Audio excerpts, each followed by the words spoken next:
கர்த்தருடைய நாமம் மகிமைப்படுவதாக. சகோதரிகளின் காலை தியான வேளையில் உங்களை சந்திப்பதில் நான் மிக்க மகிழ்ச்சி அடைகிறேன். இன்றைக்கு நம்மளுடைய சிந்தனைக்கு தாங்கும் தேவனுடைய அன்புங்கிற தலைப்பில் நாம் சிந்திக்கலாம். தேவனுடைய அன்புக்கும் மனிதனுடைய அன்புக்கும் நிறைய வித்தியாசம் இருக்கிறது. தேவனுடைய அன்பு நம்மை எப்பொழுதும் நம்மளை தாங்கி வழிநடத்தக்கூடிய அன்பாக இருக்கிறது. நான் நம்முடைய வாழ்க்கையில் ஒவ்வொரு நாளும் ஒரு மிகப்பெரிய ஒரு குறிக்கோளோடு ஒவ்வொரு நாளை நாம் ஆரம்பிக்கிறோம். ஆனால் அந்த குறிக்கோளை நாம் அடைய முடிகிறதில்லை. காரணம், குடும்பம், உறவு, அர்ப்பணிப்பு, கடமைகள், இது நம்மளுடைய வாழ்க்கையில் வர்ற போராட்டங்கள், பிரச்சனைகளை குறித்து இந்த பிரச்சனையே நம்ம கண் முன்னால் பெரிய மலை போல் இருக்கும். ஆனால் நம்மளுடைய சுயத்தினாலேயோ பலத்தினாலேயோ எதையும் செய்து சாதிக்க முடியாது. ஆனால் தேவனை சார்ந்து நாம் நிற்கும் பொழுது, தேவன் மேலே விசுவாசம் வைக்கும் பொழுது, தேவன் நம்மளை தாங்கி ஏந்தி நம் பாதம் கல்லில் இடராதபடி தாங்கி ஏந்தி வழிநடத்தக்கூடிய தேவனாய் இருக்கிறார்.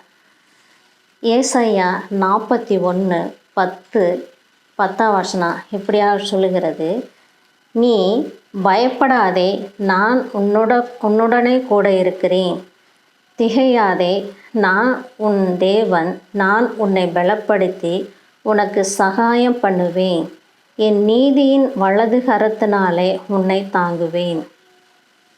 தேவன் நம்மளை பார்த்து பயப்படாதே என்று சொல்லக்கூடிய தேவனாக இருக்கிறார். இன்றைக்கு காலேஜுக்கு போகிற பிள்ளைகள் அங்கே இருக்கிற பாடங்கள் இந்த வருஷம் எப்படி இருக்கும், கஷ்டமாக இருக்குமா அப்படிங்கிறத குறித்து, படிப்பை குறித்து பயம் இருக்கும்.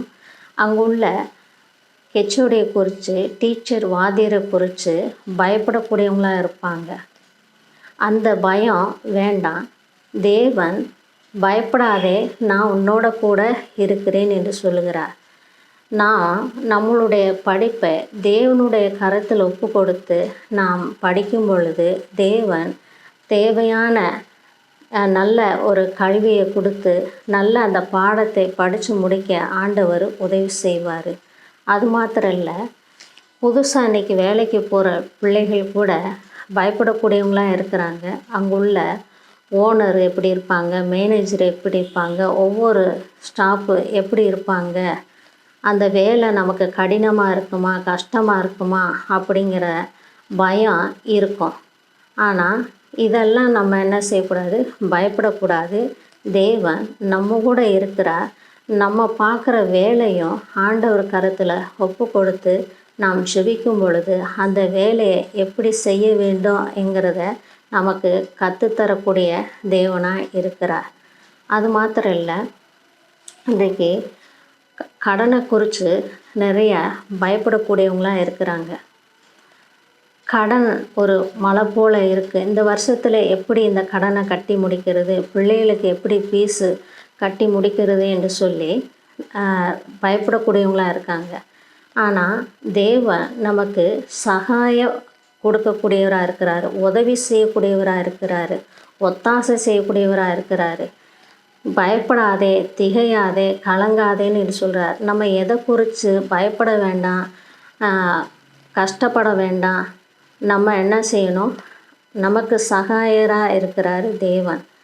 சங்கீதத்தில் இப்படியாக வாசிக்கிறோம், 124:8 நம்முடைய சகாயம் வானத்தையும் பூமியும் உண்டாக்கின கர்த்தருடைய நாமத்தில் உள்ளது.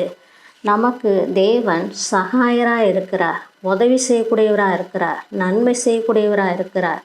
நம்ம அப்படிப்பட்ட தேவனை நாம் விசுவாசிக்கும் பொழுது எப்படிப்பட்ட பிரச்சனை இருந்தாலும் நம்ம கலங்கவும் அஞ்சவும் வேண்டாம். நமக்கு தேவன் சகாயம் செய்யக்கூடியவராக இருக்கிறார், நமக்கு உதவி செய்யக்கூடியவராக இருக்கிறார்.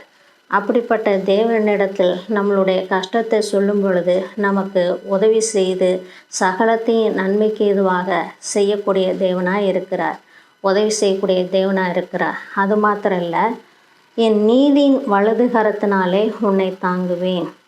இன்றைக்கு பலவீனமாக இருக்கிறவங்களுக்கு கூட பயம் வருகிறது.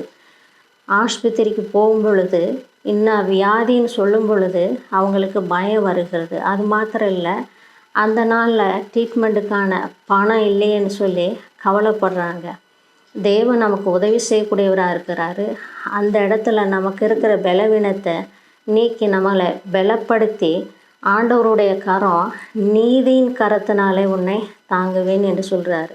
அப்போது நீதியின் வலது கரத்தினாலே நம்மளை தாங்குவார். நமக்கு எப்படிப்பட்ட பலவீனம் வந்தாலும் அந்த பலனை தந்து நமக்கு உதவி செய்து நம்மளை தாங்கி ஏந்தி சுமந்து பலப்படுத்தி காத்து வழிநடத்தக்கூடிய தேவனாக இருக்கிறார். இன்றைக்கு படிக்கக்கூடிய பிள்ளைகளாக இருக்கட்டும், வேலை செய்யக்கூடியவங்களாக இருக்கட்டும், வியாதியாக இருக்கவங்களாக இருக்கட்டும், கடன் பிரச்சனையில் இருக்கக்கூடியவங்களாக இருக்கட்டும், எதை குறித்து நம்ம பயப்பட வேண்டாம். பயப்படாதே, திகையாதே, நான் உன்னை பலப்படுத்துவேன்னு சொல்கிறார்.